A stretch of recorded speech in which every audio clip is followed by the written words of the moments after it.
Власти Ирака сделали Рождество официальным праздником. До 2003 года, когда началось вторжение США в республику, там жили около 1,5 миллиона христиан.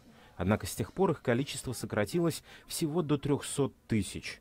Причиной стало появление запрещенной группировки «Исламское государство». Экстремисты прочесывали районы, в которых жили христиане, сжигали их дома, грабили и разрушали церкви. На стенах многих храмов до сих пор, спустя год после разгрома ИГИЛ, видны следы огня.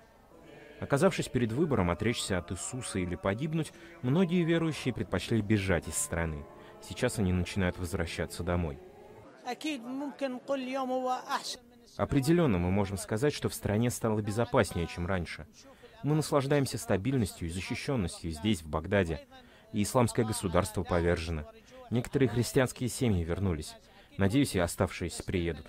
Мы начали восстанавливать церкви в Найнавских полях. С Божьей помощью, надеюсь, 2019 станет годом процветания и счастья. Праздничная рождественская месса прошла в Багдаде. На службе присутствовали и исламские священнослужители, как сунниты, так и шииты.